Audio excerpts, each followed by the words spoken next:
कुछ मेरे को पैसे नहीं है, सौदा लाना थे गेट को काट के ला गया, कोई पैसे नहीं है मेरे को, काट के ला गया।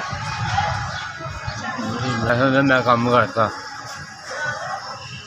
काट के ला गया, बुखार होकर बैठा है, बुखार होकर बैठा है, मैं लच्छे भेजा मेरे को, मैं बुखार ही है बस।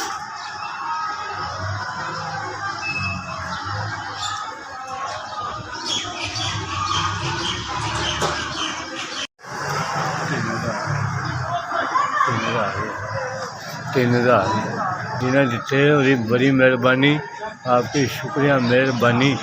अल्लाह तुम जिंदगी रवे, तंदुरुस्ती रवे, अल्लाह पाक तंदुरुस्ती मदीना दहावे, अल्लाह तंदुरुस्ती रवे। मैंने दिता 3000 रुपया, दुआवा दवा मैं, आपकी बड़ी मेहरबानी। लच्छे लावा 3000 से अल्लाह पाक तंदुरुस्ती।